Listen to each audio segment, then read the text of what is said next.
Guys, good to be with you. Was just finishing up some posting. Tony Katz. The show is Tony Katz today. I just grabbed the Diamond Crown Maduro right there. That is what I will be smoking on the show. Let me get that lit up. I don't know why anybody is surprised that deportations are taking place. No one should be surprised. Why in the world is Selena Gomez ugly crying into a video camera? Why is anybody?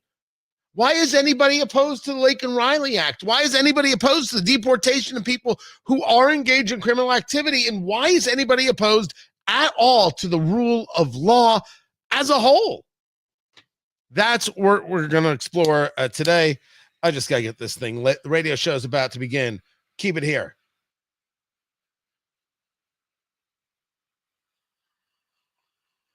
It's pretty.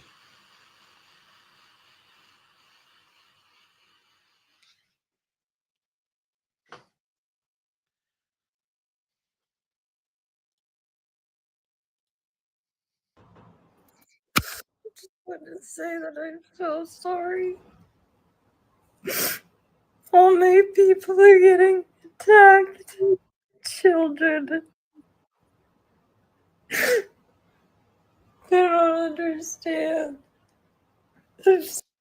I got to admit, I didn't check to see whether or not Selena Gomez was cursing through the crying. She put out a video, did the actress and singer, crying, ugly crying as one would describe it, discussing deportations. I wouldn't be able to tell you if Selena Gomez was a good singer. I love her in Only Murders in the Building, and I, like many people, think she's absolutely positively beautiful. But if you can cry for people being deported, I want to know if you have a tear for Laken Riley, anybody who's been killed by an illegal immigrant. I want to know if you have a tear for anybody who has had to deal with the effects of illegal immigration. And if crying about children is now what we do, Selena Gomez, can I ask, where were you to complain that Representative Alexandria Ocasio-Cortez and others weren't crying for the children for the past 4 years under Joe Biden? Same horrible conditions at the border, still children being raped as they've been brought into the country by those coyotes, those untrustworthy, despicable pseudo-humans who abuse children all the way, never mind the parents who grossly send their children to the United States saying, go on. Where were the tears? If we're going to have a full, deep, detailed conversation about the border, about safety, about security, about America's rights, about the right to be sovereign and the lives and liberty of other people, can we have it in full? Not tears when it is useful for a political or possibly reputation purpose? My point to you, Selena Gomez, somebody who I don't want to be bothered with in terms of being angry with at all. How dare you show tears for this and this alone? How dare you not accept the reality of a situation? How dare you try to manipulate your audience in this way? But I can apply this in much greater measure. How is anybody at all in any way surprised that this is happening? How can anybody at this stage of the game be surprised that immigration was a top topic? As a matter of fact, the border was the topic. As we have been discussing on this show for years, the border is the biggest story in America. Tony Katz today. So good to be with you. Find everything I do at TonyKatz.com. 833-GOT-TONY. That's the number, 833-468-8669. The live stream's going. Feel free to stop by and leave a comment. All we've done is talk about the border. All we have done is discuss this need for keeping the border safe, for getting rid of the illegal element, of admitting out loud that these people are here illegally. They purposely and proactively break the law, and Joe Biden and his team allow it. And we can't allow it. Why is anybody surprised that this is happening? Why is anybody surprised that Tom Homan, who is the border czar, feel the air quotes, goes on and for months has been saying this is what we're going to do? And then he goes on with Martha Raddatz. So tell me what the definition of success is over the next 6 months, over the next year, by the end of the administration. What is mission accomplished here? Taking as many public safety threats off the street as possible. Watching illegal alien crimes in the United States decrease. Ending it. Deporting every illegal alien gang member in this country, including Trendawa and MS-13. Making our country safe. When we see the crime rate from illegal aliens go down, that's a success. Every public safety threat we remove from this country is success. Every national security threat that we find removed from the country is success. There's no number on it. So my success can be based on what Congress gives us. More money, the better we're going to do.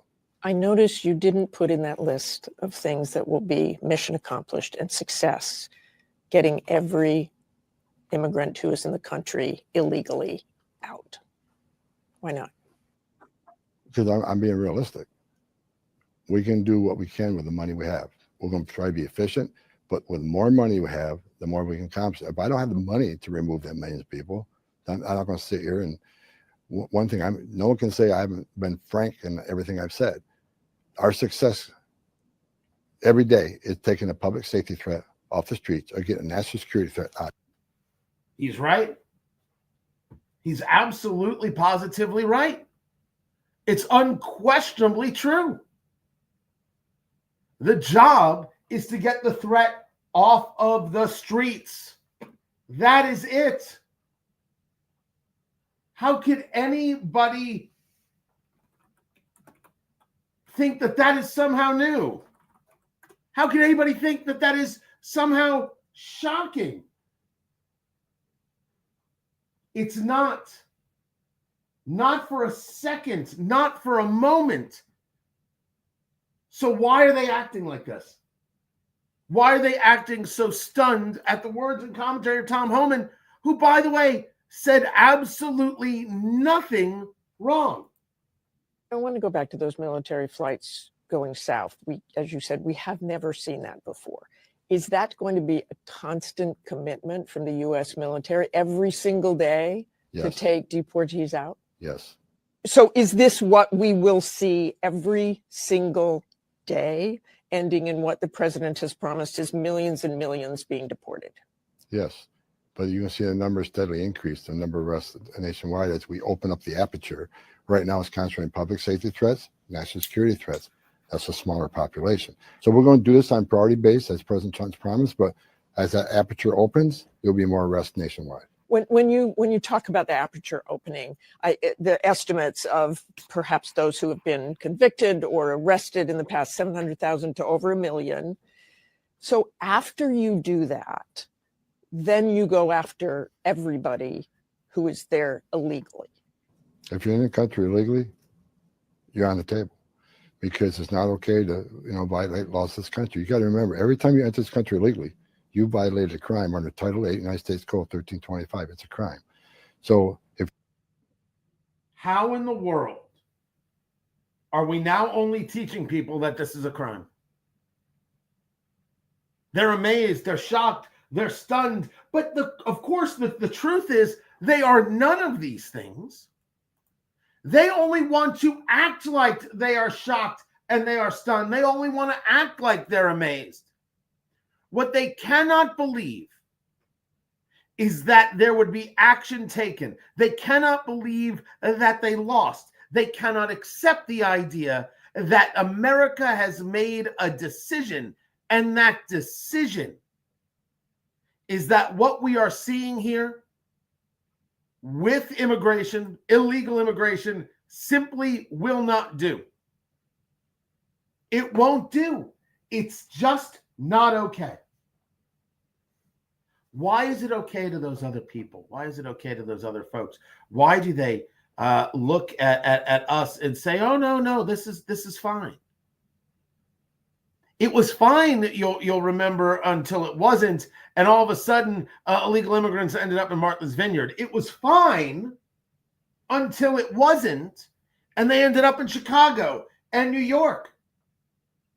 It was fine when it was somebody else's problem and they could claim sanctuary city or sanctuary this, and look how sweet we are and giving we are and loving we are and caring we are. It was fine. until it became their problem. And when it became their problem, oh, hell, that was not fine. This sucks.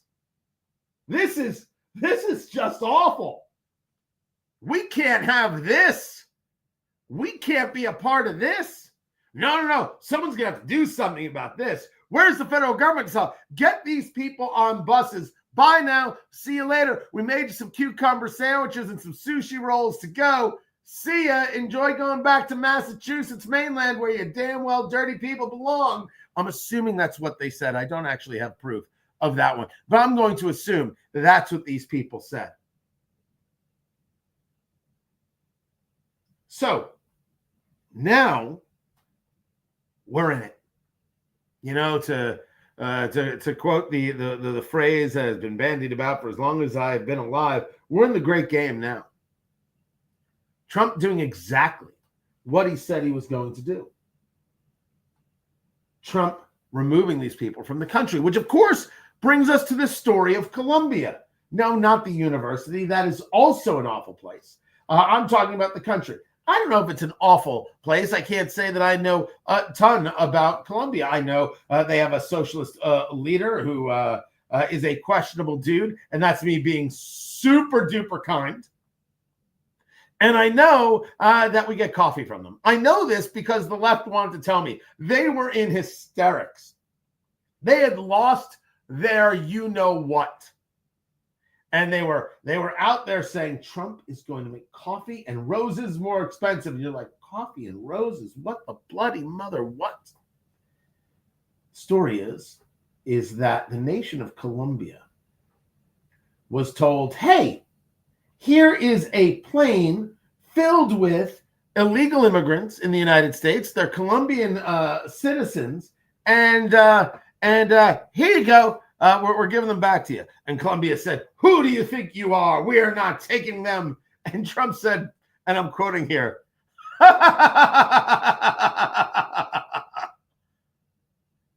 and said, okay, you don't want to take them? 25% tariffs. They start now.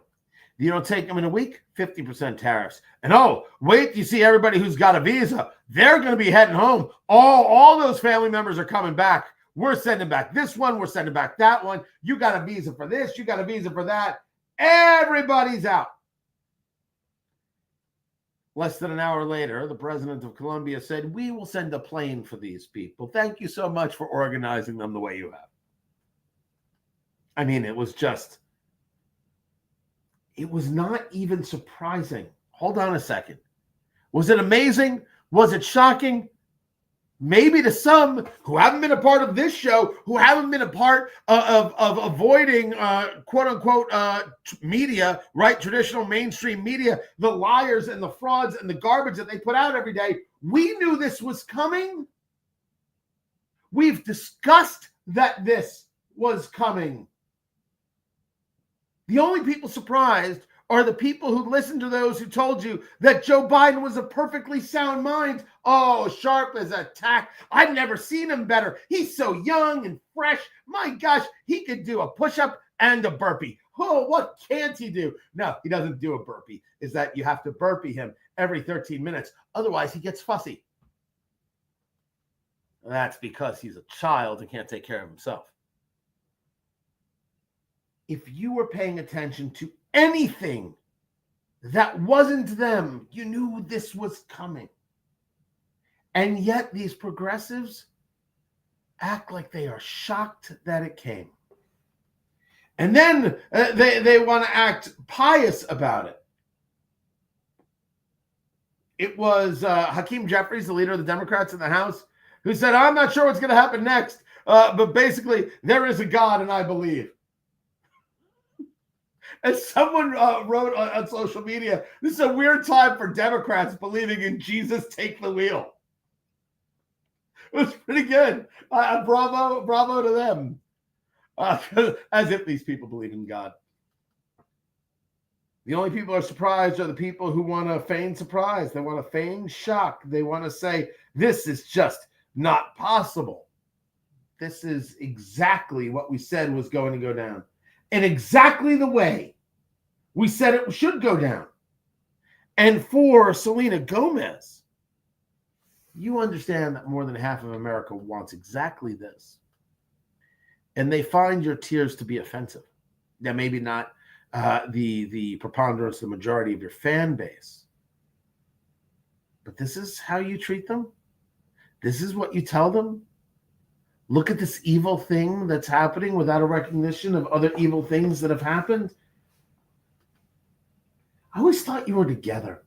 You know, I always thought you had your kind of head together, the way you present yourself, the way you built a career. You made $1 billion. This? I don't think this is an emotional outburst. I think this is an outburst of failure to understand the bigger issue. And honestly, don't appreciate it. Now, it's not for me to appreciate or not, but you've got a large audience of impressionable young people. And I don't think not presenting them the full story is valuable, Selena. And I think that's what you did here. So you're going to catch some heat for these tears today. These tears that you put out and shared with the country.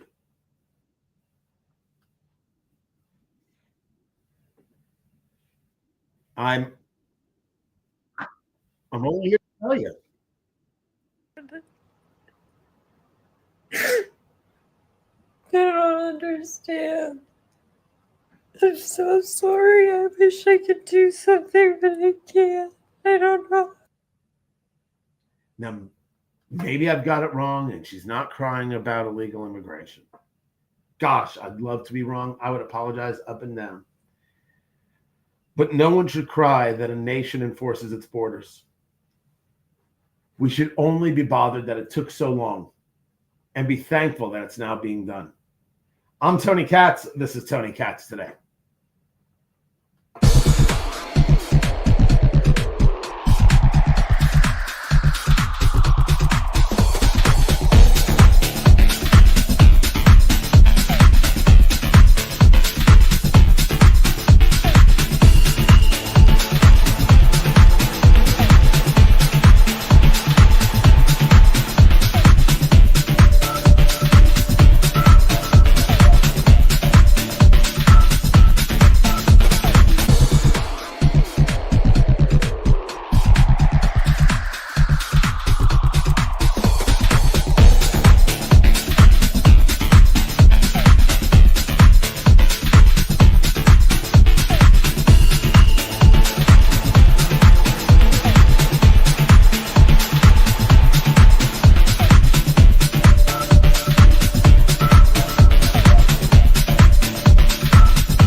Yeah. I'm talking to producer Landon about some of the echo. So what happened was my main camera just cut out. So I do this long enough. I've got the side camera view, which, you know, I can bring in right there, you know. So that plays off of a laptop, which is a cool view of this, right? The side of the studio here. But so I did that, and but I couldn't figure out why. So I've got, you know, from the camera, I've got the cord in, it comes into the computer. But what I think is happening is that I'm leaving it in. Like, even when I'm not using it, I think it's pulling on its connection, right? Gravity is working. The cord has a little bit of heft. And so I think it kind of like pulled out. So what I need, I think, to get is a dongle that will connect it so I can maybe kind of lay it flat somewhere so it's not pulling. Does that make sense? That's a little bit of a live and learn about all this. And yes, Sarah, the close-up of the cigar there. Look at that. Look at that. My God, that's delicious. So this is the Maduro of the Diamond Crown. I will admit, I am more of a fan of the Connecticut. I grabbed this, and I'm not going to complain. The J.C. Newman people are lovely. Lovely people. If you got a comment, I want to take a look at it. Jennifer, good to see you. Thank you so much for being here. And yes, Sarah, it is beautiful. It is beautiful. It is lovely. It is terrific. It is joyful. We've got more show to get to. So looking forward to that.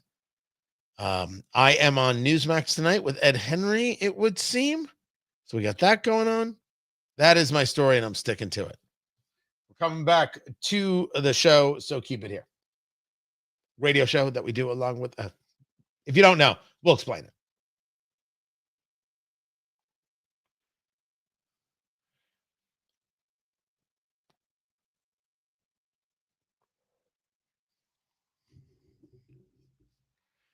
Hostages returned, and hopefully more hostages very, very soon. Tony Katz today. What is going on, everybody? Find everything at TonyKatz.com. You saw 4 more hostages released by Hamas, part of this deal. 200 prisoners held by Israel. What you may not have seen was Hamas attempting to create more spectacle out of this, because the first time the hostages, the 3 women, were transferred from car to car. This time, the hostages were transferred up to a stage where they tried to get the hostages, according to some reporting, to make statements that they were going to use as propaganda pieces. But I guess it didn't work out the way they wanted to. Whatever the case may be, they were immediately taken off the stage after being there for a couple moments and into the Red Cross vehicles. There's a story from the Jerusalem Post about how they spent their captivity. Not these 4 women, one could assume, who were just released, and there might be more released on Thursday and more released again over the weekend. I want Americans out, and the Israelis want all of their people back, and they'll do anything to get them back. That's what this is. You have the story that they weren't given showers. They were barely fed. Their job was to cook for Hamas families. They were not allowed to touch other Israeli captives and other captives. They were not allowed to cry, or else they were beaten. And so the objective was to put them into a level of solitude, to keep them emotionally and physically disconnected from everyone. They were tortured every day in this regard. And this, according to the students at Columbia University and NYU and schools across the Midwest, and never mind UCLA, this is fine by them. They're okay with all of this. Solitary is evil. Solitary is torture. I don't think I'm saying anything new or shocking here. I want them to get every person back, and then I want them to destroy everything that is in Gaza and every person. Now, I'm going to be told, how dare you say that? Let me be clear. Every person involves every terrorist. Everything involves every terrorist-connected building, tunnel, or any other facility utilized to carry on acts of terror. And then I want the people of Gaza to learn how to live a life without being told that the people next door are terrorists every single day. And maybe, in like 40 years, there can actually be something there that's worthwhile. Get the hostages home first. I'm Tony Katz.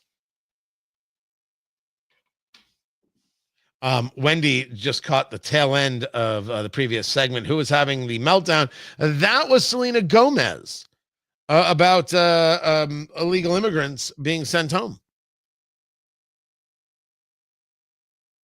So that's that. That's what that was. And Jennifer, who in the world is a Dr. Boots? That's not their real name. Hold on, we check with producer Landon. Is Dr. Boots a real name?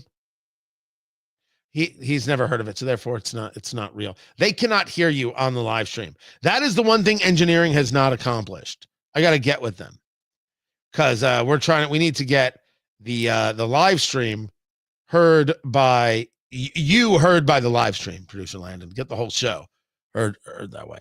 It'll just make things a little bit easier to do technologically. But like when I want to play audio clips, they're video clips. And I can't play them because of places we live stream, because then we're going to get hit with all sorts of rules and regulations, even though I have the access to get the clips. So I don't know how that works either. I'm going to get to RFK Jr. I have got that on the show. Of course, Hegseth and Gnome have been confirmed. I want to get to that. And Al Sharpton's at Costco. That's happening as well. This is my whiteboard. I do have one. Please don't call me Carl Rove. That's just rude. But it's where I write what I'm doing on the show every day. So that's get my little dry erase markers. Okay, I'm just writing down what I want to do next. Okay, I think I have got that. And then I've got some more audio to share with you as well regarding immigration. Oh, gosh. Good Lord. JD Vance on CBS this morning. I think the show's called Face the Nation. The real question, of course, is why would anybody do that show? Why is JD Vance doing that show? And the answer is I don't actually know. I don't know why he's doing the show. He shouldn't. But you get some great stuff like you did the other day. Andy wants to know on my cigar, when do I pull off the wrapper? The band is the word you're looking for. And the answer is you can do it anytime you want. There are no rules. There are some people who will tell you wait until the cigar gets close to the band. How much time, producer Landon? Thank you, 1 minute. And then you take it off. And the idea is that the heat has been building and it'll kind of melt the glue of the band a little bit so it doesn't rip. I'm here to tell you that that's not the case. It depends on how the band has been put on and how it's been glued. I think you can take it off anytime. If the band is too close to the cap end, you cut from the cap, you light from the foot, take the band off. If it's uncomfortable, you paid the money for the cigar and enjoy your cigar. But I will say that is a beautiful bit of art right there. They do a great job. So yeah, pull it off whenever you want. There are no rules. There are absolutely no rules. When will I come down to Mooresville, Indiana, and do some cigar stuff? Have I been invited to Mooresville? Because depending on the invite, I'm in. Back to the show.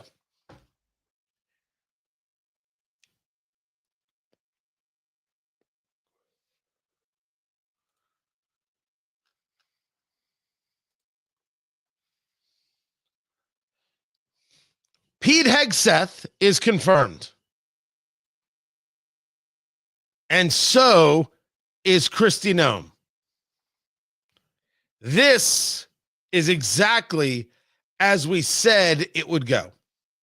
I think the question is, did it go as you thought it would go? And the answer is no, it did not, especially when you see that Hegseth was a 50-50 vote, and therefore it took the tiebreak from the vice president, J.D. Vance. Tony Katz today, 833-468-8669, 833 got Tony. Go tell your friends that we are live streaming and be a part of everything on the live stream, on the radio, everywhere we are. Um, to Kristi Noem's confirmation, we're talking about the governor here, and the dog. I'm not surprised that she got confirmed. I didn't think there would be any issue regarding her Senate confirmation. It was a 59-34 vote. She got the votes of Fetterman, Tim Kaine, Andy Kim, Gary Peters. So a lot of members of what it was was a security committee. I forget the name of the actual committee. Forgets me. She got a bunch of them. She got Elisa Slotkin out of Michigan. She got both the New Hampshire senators. I expected Hegseth to at least get one Democrat. I was expecting Fetterman. I thought maybe there could be another. He did not. And he lost 3 Republicans. He lost Lisa Murkowski. He lost Susan Collins of Maine, Murkowski of Alaska. And he lost Mitch McConnell. Now, before you get yourself completely crazy, let's take a moment here. The Mitch McConnell vote may have been a gimme from leadership. Remember, you have now new leadership. McConnell was the leader for forever. Now it's John Thune from South Dakota. And they may have given him this out and said, sure, go ahead. We'll be 50-50. We'll have the tie break. It's fine. There could be reasons for that behind the scenes, maybe to buy his silence on something else, maybe to buy his vote on something else. You're like, they're buying votes. I'm using the expression buying votes. You do this and we'll do that. You do that and we'll do this. Those deals get made all the time. Maybe he wanted to vote no on Hegseth because he had a real issue with the idea of whether or not Hegseth could do the job. Maybe he wanted to vote no on Hegseth because he wanted to tell Donald Trump to kiss his butt. I do not know the answer. What I know is there is no retaliation that's going to come. And the reason for that is that everybody knows that this is the end of Mitch McConnell. He's old.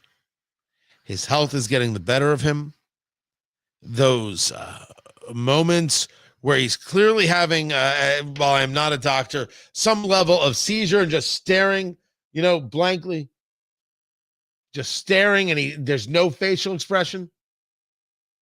And he's asked questions and he can't say anything. Like I'm doing the facial expressions. He's not okay. And his retirement would not be the worst thing in the world, except not knowing the rules of Kentucky. You do have a Democratic governor there, and you're not going to give up the seat. Now, I find that stuff pretty gross, especially considering what Democrats did to the late Senator Dianne Feinstein, but neither here nor there. Nothing's going to happen to Mitch for this, meaning there's not going to be we need a primary challenge. There's no primary challenge. Mitch is going to turtle out. Is that an expression? Is that allowed? Can I get a ruling? No? Yeah. And he's going to be gone.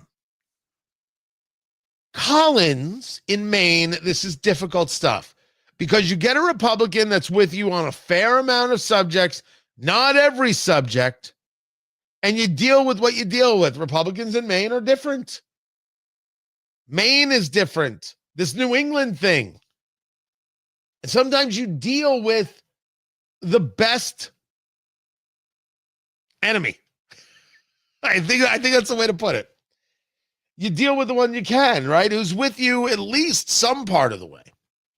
But I will admit, if you were okay with voting for confirming Rachel Levine, if you were okay with this man who claims to be a woman being involved in the health of America while advocating for the mutilation of children as if somehow it's something called gender affirming care, which is ridiculously gross.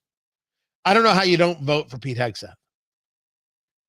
Lisa Murkowski needs a primary challenge. With all the aggression and all the force the Republican Party can muster, And if Donald Trump wants to do this, and I can't believe I'm the guy suggesting this, you go to Laura Trump, your daughter-in-law, you go right to her, and you say, I got a job for you. Now, I'm not saying that I think that Laura Trump is some incredible politico. I don't believe that to be the case. I'm not angry with her. And I was more impressed than not impressed with how the RNC worked for the election. I don't think they did enough when it came to getting people elected to the Senate. Remember, the Trump brand is strong. The Republican brand is not. And I could take a look at the Senate races in Nevada and Wisconsin and Michigan, and I can prove it. Oh, Arizona as well, because Carrie Lake was a terrible candidate. And Carrie Lake is never going to win an election. And everybody has to stop thinking that she's MAGA and that's good and she's fine and they stole this and they stole that. It's her. Grow up, handle the reality. Carrie Lake cannot win a race, so stop running her. Ruben Gallego can't be beat? Oh, holy hell. Of course he could have been beat. You had the wrong candidate. And it was close. Why was it close? It was close because Trump was able to make things close. But Trump was not able to close the gap and seal the deal in Arizona, in Nevada, in Wisconsin, and in Michigan. That is not an attack on Trump. My argument would be it would maybe not have been so close if not for him. But there's a difference between the Trump brand and the Republican brand. And that I put on the RNC. But that said, I thought Laura Trump did a better job than I assumed. And I think that credit goes where it is due. Then she retires. And then she's like, oh, if I were to be selected to be in the U.S. Senate by Ron DeSantis, I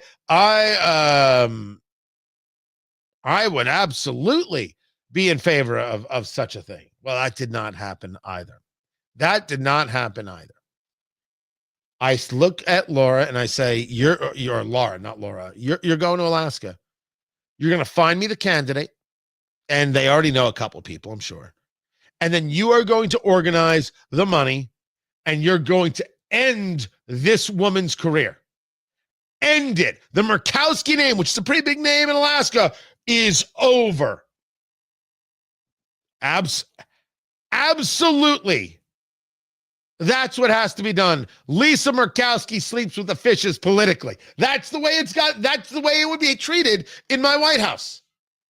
Because there was no reason not to confirm Pete Hegseth.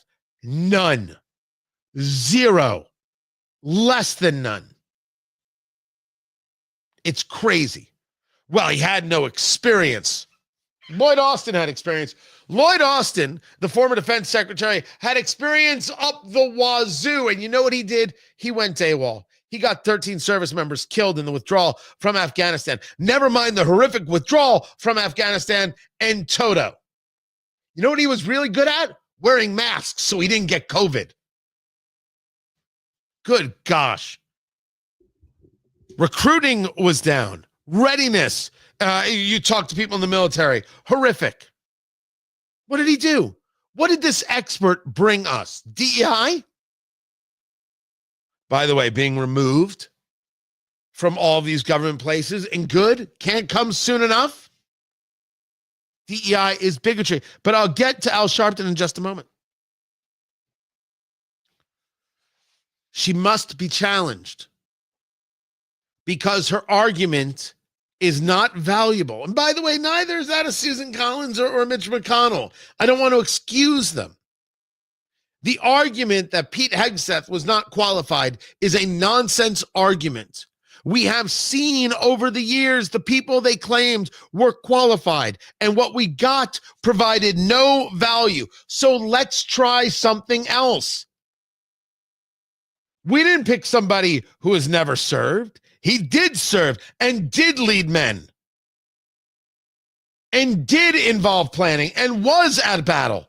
So why is that somebody who can't do the job, who understands it from its very base elemental level, not removed from it in the thick of it? There's no argument that says Pete Hegseth couldn't do it. Well, he drinks at work. Stop that. I can only speak anecdotally. I have sat on the couch with Pete Hegseth at the Fox studios. Never got that idea. That's anecdotal. You're absolutely correct. Just anecdotal. But no one ever saw him with a bottle. There's not a photo. There's not a video. There's nothing. You believed what the left put out there?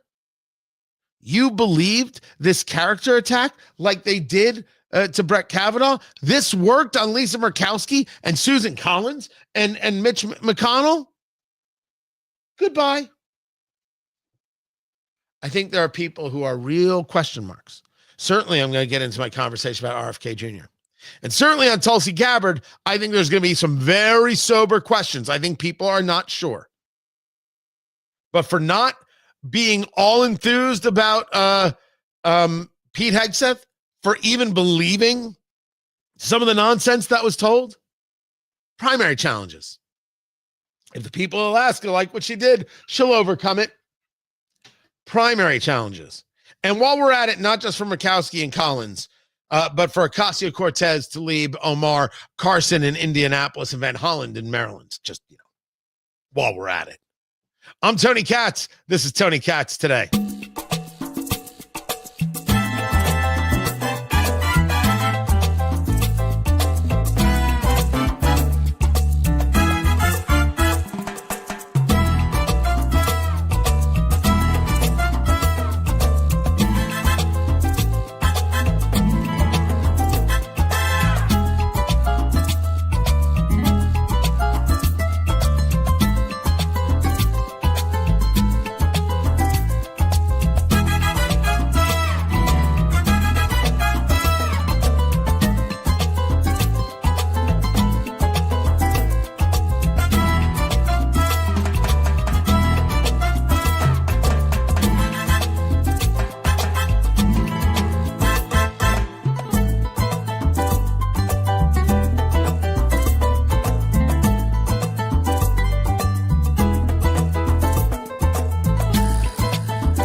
Guys, welcome back. Tony Katz. Good to be with you. Let me go to some of the comments. DEI is racist on its own. I am one of these people who absolutely believes that. DEI is bigotry. Absolutely, positively true. That it is what it is. And even if there were people with some level of altruism who set this up or really believe that it's set up as this idea of trying to open minds and think of other ways, there can be no doubt about how it has presented and how it has been utilized. Do I have any bourbon-related content on YouTube? Well, of course, you can find Eat, Drink, Smoke, my cigar and bourbon show, eatdrinksmokeshow.com, there on the YouTubes. You can find that there without problem.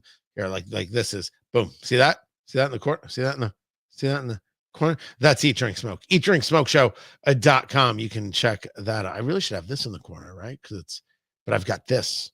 So do I need, I got the big TK right here. Do I need this one as well? That's kind of hard to do.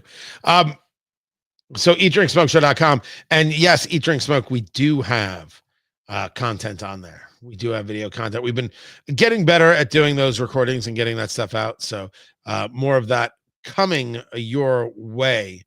Happy to do that. And Jennifer really wants me to head down to a little more southern Indiana and do some cigar work. I'm in. If we can work out the deal, I'm totally in. I'm happy to do it. I will come to where you are, and we could talk about almost anything you want. Almost anything. And we're coming back to the show, and so looking forward to that. Tell me when there, producer Landon. 5 seconds. I love it. Here we are.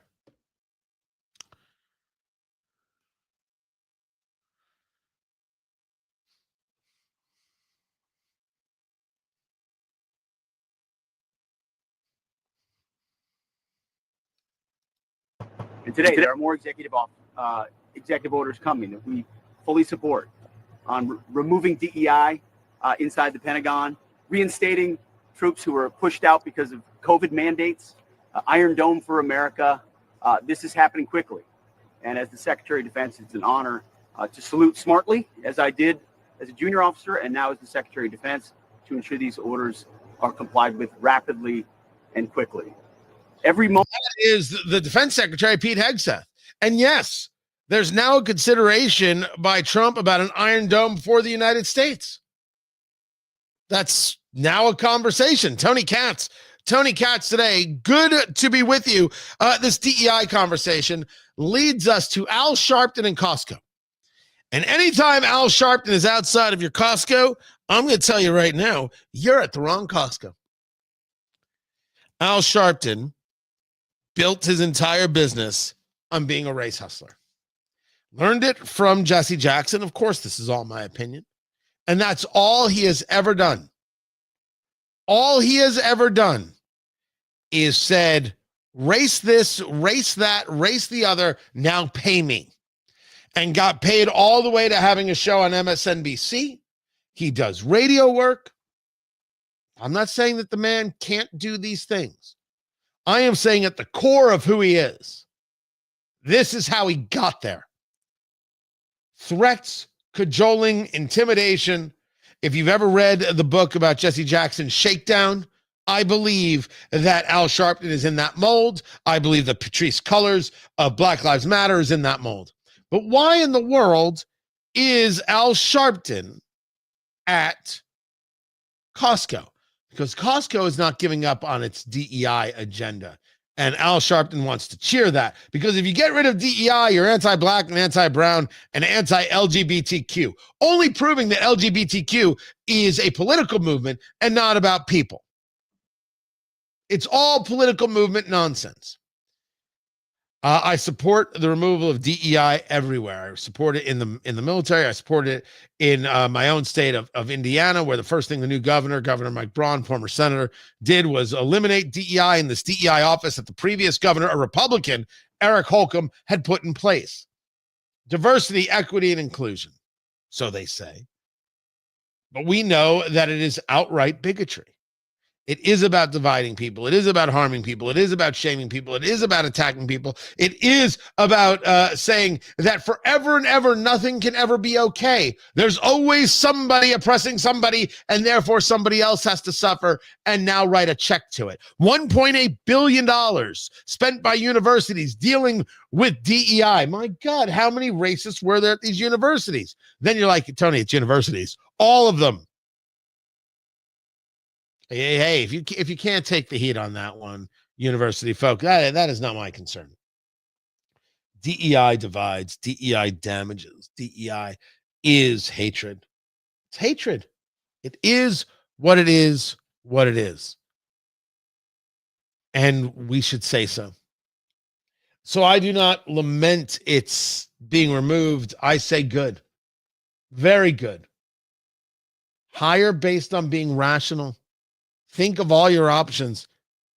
Certainly question yourself about who would really be best. Absolutely. But no ugly dogma telling people to hate each other to do it. I'm Tony Katz. With that, guys, we've got a long break for the radio side. So we're going to take that break and we'll be back in a few minutes. Stretch and smoke them if you got them.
Everybody, welcome back.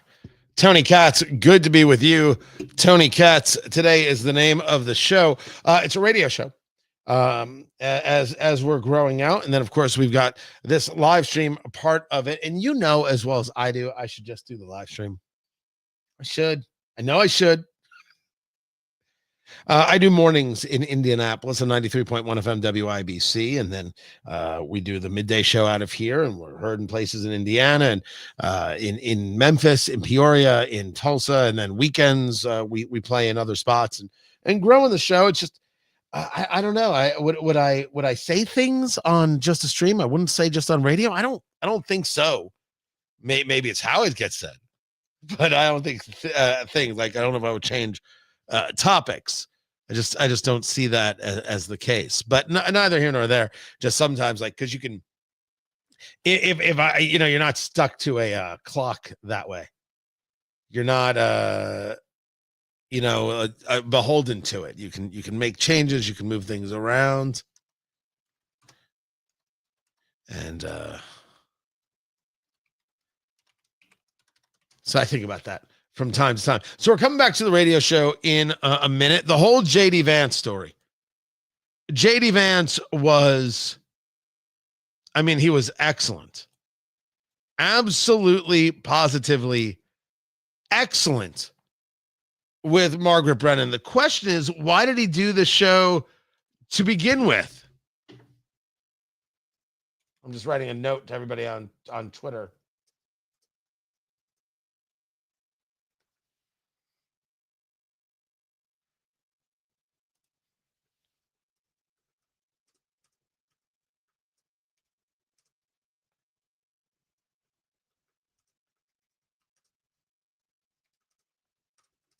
All right.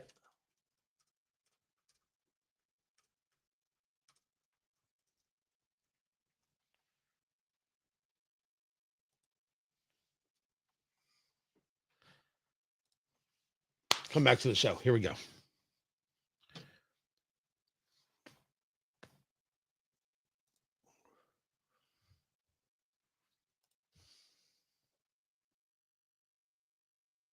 Count on the federal government, but watch that space. Let me ask you about another area that you campaigned on quite a lot, and there was a flurry of activity on, and that has to do with immigration. Sure. The U.S. Conference of Catholic Bishops this week condemned some of the executive orders signed by President Trump, specifically those allowing immigration and customs enforcement to enter churches and to enter schools. Do you personally support the idea of conducting a raid or enforcement action in a church service, at a school? Well, let me address this. Of course, if you have a person who is convicted of a violent crime, whether they're an illegal immigrant or a non-illegal immigrant, you have to go and get that person to protect the public safety. That's not unique to immigration. But let me just address this particular issue, Margaret, because as a practicing Catholic, I was actually heartbroken by that statement. And I think let's get to that in a moment. JD Vance discussing being a practicing Catholic. Tony Katz today, great to be with you. That the Conference of Bishops said anything is completely inconsequential, because what else is the Conference of Bishops going to say? Raid the churches? That Margaret Brennan there of CBS, of Face the Nation, is going to address this, but never once discussed how wrong it was when people wanted to go to church during COVID, that police officers were there writing down license plates. By the way, any police officer who wrote down license plates in a church should be fired and not even get a pension. Pension should be taken away. You figure it out. A nation of freedom of religion. You can't go to church because some doctor somewhere said, COVID, you can't pray? Dear Lord, which part of screw off do you tell that doctor? And those elected officials in states and in cities who gave up their job as an elected official to an unelected doctor, throw them out too. No, what do you call those things at all? No pensions. I forgot the word pension. I went full Joe Biden for a minute. But why was JD Vance heartbroken? I think that the U.S. Conference of Catholic Bishops needs to actually look in the mirror a little bit and recognize that when they receive over $100 million to help resettle illegal immigrants, are they worried about humanitarian concerns, or are they actually worried about their bottom line? We are going to enforce immigration law. We're going to protect the American people. Yeah. Donald Trump promised to do that. And I believe the U.S. Conference of Catholic Bishops, if they're worried about the humanitarian costs of immigration enforcement, let them talk about the children who have been sex trafficked because of the wide open border of Joe Biden. You personally. He's incredibly good at this. And Margaret Brennan, channeling her inner Jim Acosta, is very bad at this. And it wasn't just this subject. It wasn't just on the bishops. It was on a series of conversations regarding whether it be immigration or the economy, where he spectacularly held his own. Identifying information that's going to keep us safe. You campaigned on lowering prices for consumers. We've seen all of these executive orders. Which one lowers prices? We have done a lot, and there have been a number of executive orders that have caused already jobs to start coming back into our country, which is a core part of lowering prices. More capital investment, more job creation in our economy is one of the things that's going to drive down prices for all consumers, but also raise wages so that people can afford to buy the things that they need. If you look at our slate of executive orders, no, Margaret, prices. Is she giggling? He's discussing it. And she's saying, so prices aren't going to come down. Listen again. If you look at our slate of executive orders, no, Margaret, executive orders, no, Margaret. Hear that? That's her giggling, chuckling to herself. Oh, I got you. You said you're going to bring prices down. You aren't doing it. Who thinks prices are going to come down in an hour? No understanding about how the economy works. Oh, well, people thought that the president has to do something with egg prices. The president doesn't affect egg prices at all. When the barbecue for Independence Day went down by 14 cents, the Biden White House put out a poster about it and said, you are independently wealthy now. Your hot dogs and your coleslaw and your fries and your ketchup, because ketchup is fine on a hot dog. Don't let anybody tell you otherwise. It's down 14 cents. I am the Lord Biden, and I have done this for thee. You are welcome. These people are nuts. The rise of prices has to do with inflation and a whole host of other things, as J.D. Vance explains. Prices are going to come down, but it's going to take a little bit of time, right? The president has been president for all of 5 days. I think that in those 5 days, he's accomplished more than Joe Biden did in 4 years. It's been an incredible breakneck pace of activity. We're going to work with Congress. We're, of course, going to have more executive orders, and we're going to try. The way that you lower prices is that you encourage more capital investment into our country. And you ask specifically, what executive order is going to help lower prices? All of the stuff that we've done on energy, to explore more energy reserves, to develop more energy resources in the United States of America.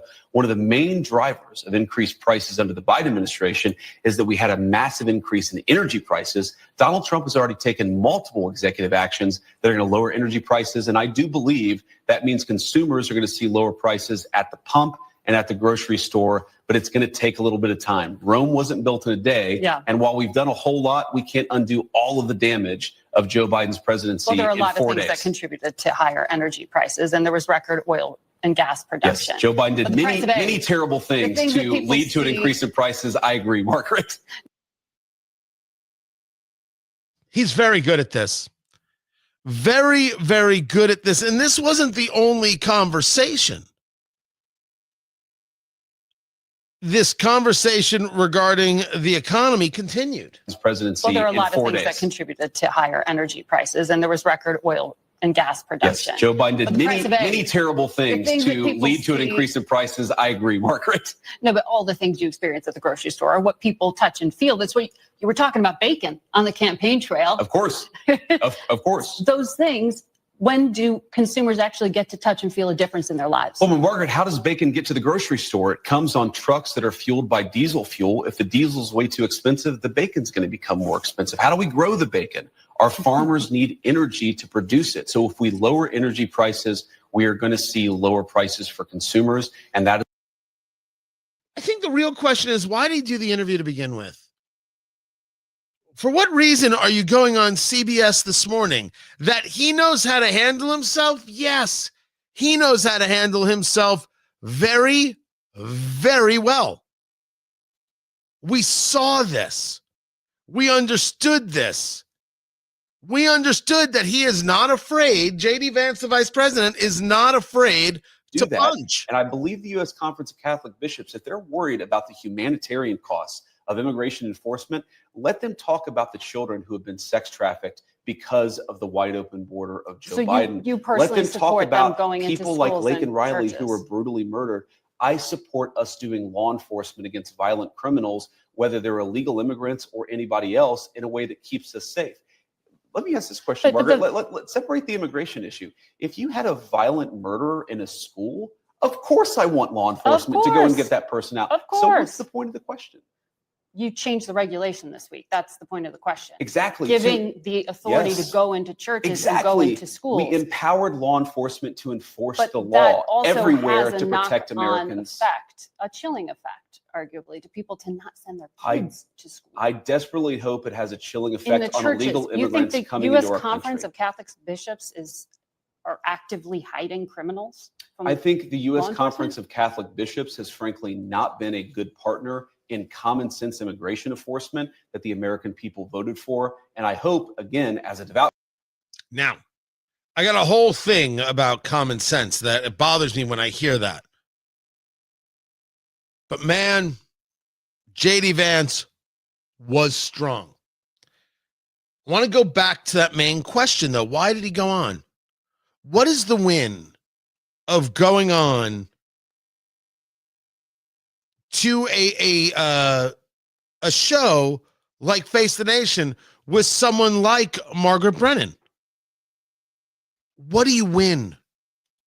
There's only downside. What's the upside? You get to beat her up a little bit. The downside is that you can make a slip, that you can make a mistake. The other downside is, why is anybody giving CBS any credit whatsoever? These people don't deserve your respect.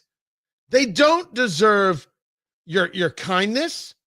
They don't deserve your love. These people weren't honest about Joe Biden's condition. These people were not honest about the state of the nation. These people did not demand the truth. They worked to hide it. They didn't once address proactively the conversation about Russia, but rather whatever they could do to move that thing ideologically down the line, they did. Should the mainstream media be rewarded? And rewarded by being able to do these interviews? Haven't we proven by now that these have smaller audiences? Shouldn't the first interview, the bigger interview, the stronger interview have gone to somebody in the new media world? Wouldn't that have been better? Or maybe because of that, we wouldn't be able to see even more proof of exactly where mainstream media is, like this breakdown. I don't think we should abandon anybody who's been properly vetted and helped us. Do you stand by that?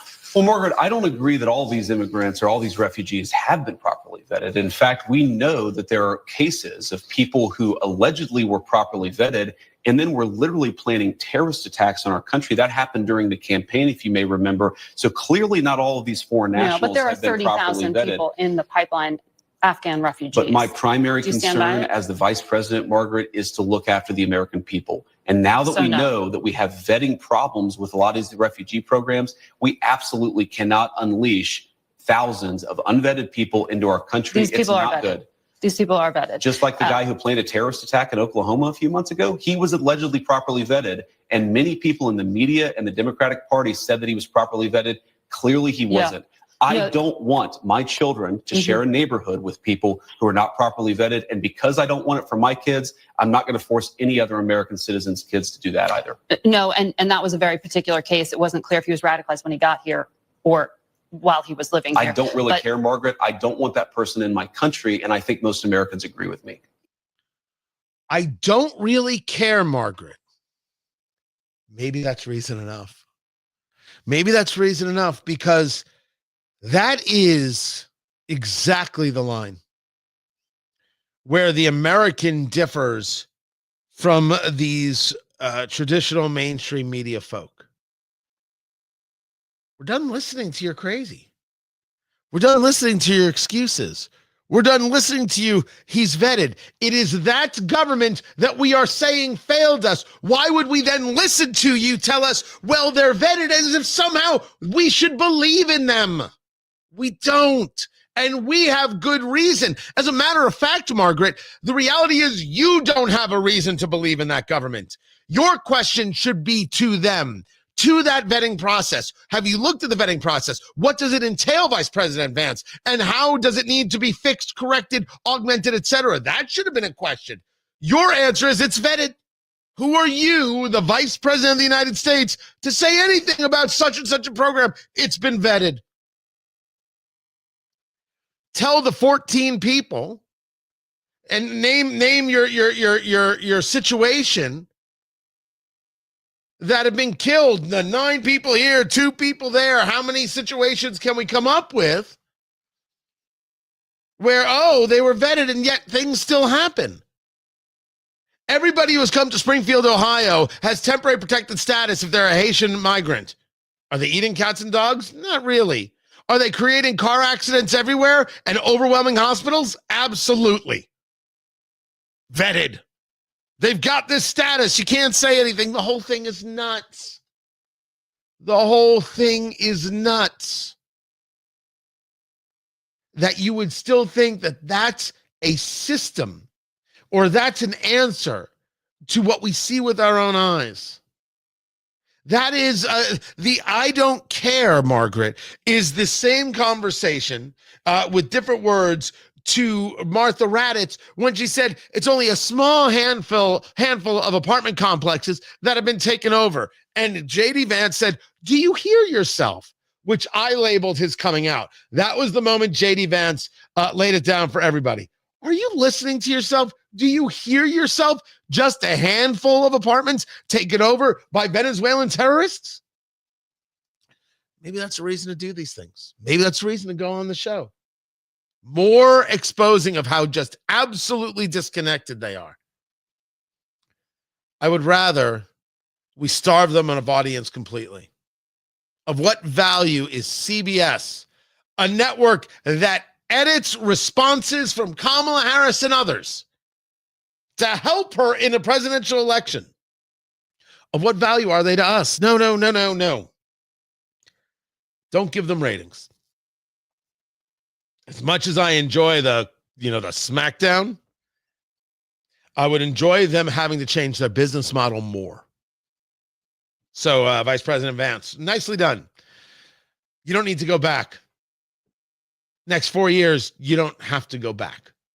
I'm Tony Katz. This is Tony Katz Today.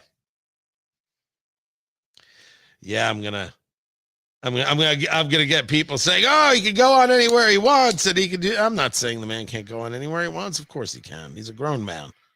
Do what you will. I am saying that I don't want to reward them because somewhere, someone at CBS is like, "Yeah, you really stuck it to him." Then there's Linda.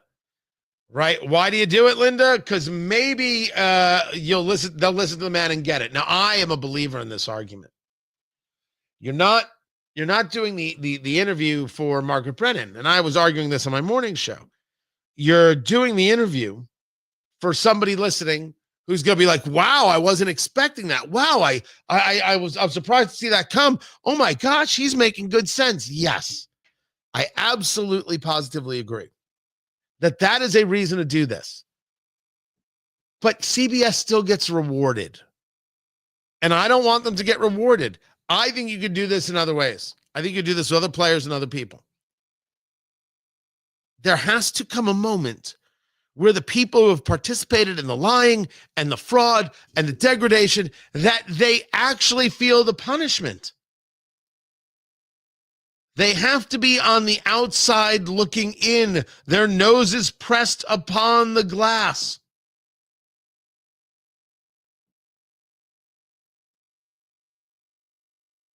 That's reality. I think that has to be the reality. I would like for that to be the case. Now we got a little more radio to go here, and then we're gonna leave you guys. We're getting better at this, as I've said. We're streaming almost every day. I was gone Thursday and Friday. I was actually in Florida on the Gulf of America. What? Is it not? I was told reliably that it was called the Gulf of America. I don't know if I'm allowed to say that or not. How much time, producer Landon? Minute and a half till we get back to the radio show. Fantastic. Appreciate that. So we didn't stream Thursday and Friday. I'm assuming everybody survived and survived well. A couple of stories to get to here. Let me get rid of all this. Yeah, I got a lot of open tabs. I can't be good for running a computer. Not in the slightest.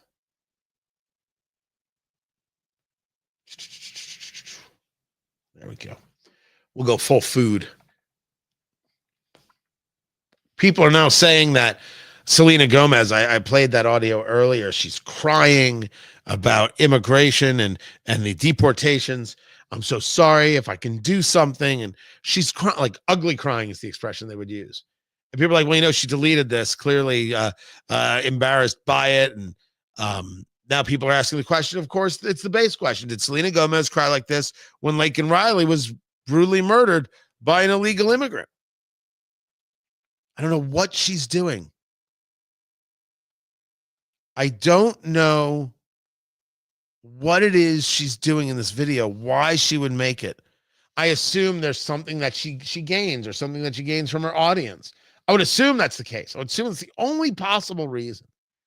But some people are like, she deleted this. Maybe we need to show a little empathy. I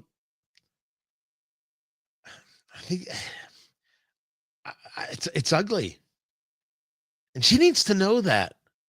She's allowed to feel any way she feels, but where are the tears for people who are killed by those in the country illegally? Where are those videos? I think that's the part that offends. Back to the show.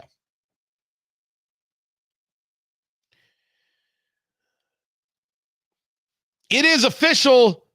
America loves meat in stick form.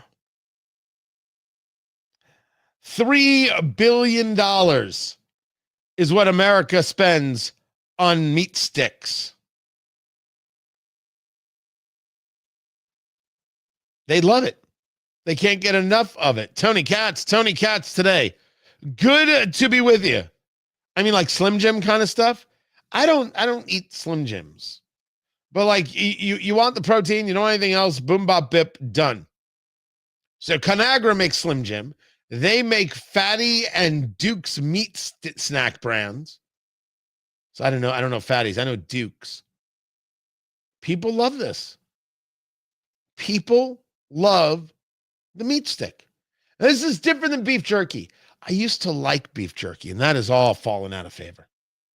I don't know. Something about it has just become, I feel like it's too hard to chew, or it's just, I don't know, not a result for the work that I'm doing. $3 billion a year in this field. It's a lazy man charcuterie. Okay. Then the part two is that this Ozempic stuff, this GLP-1 weight loss that you see everywhere and so many different brands and companies.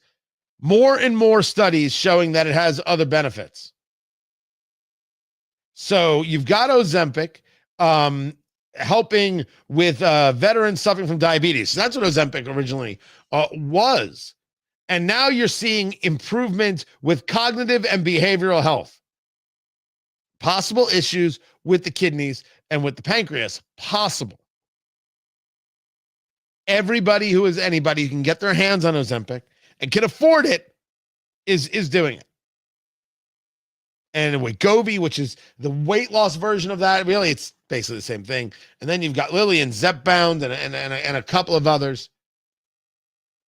Everywhere you turn, there's another study that says it's helping a little bit with this thing, it's helping a little bit with that thing. And yes, people are losing weight.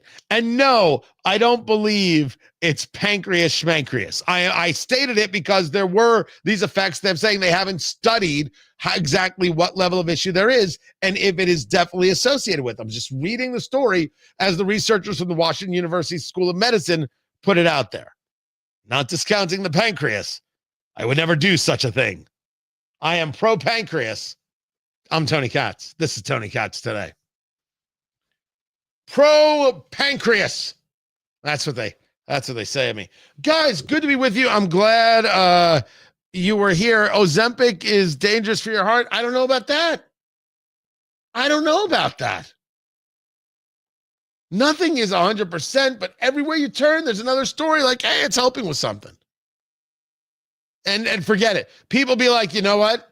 If I die, I die as long as I'm thin in the casket. People are what they are. They are what they are. I appreciate you guys being here. You can find everything at TonyKatz.com. I only wish you'd head over there. And tomorrow at noon, we'll be back with the live stream. So make sure that you like it and you follow in all the places on the Twitter, Tony Katz, Instagram, Tony Katz, Facebook, Tony Katz Radio, YouTube, and Rumble, Tony Katz. Do that. And thanks so much. And I will catch you guys tomorrow. Be good. Catch you later.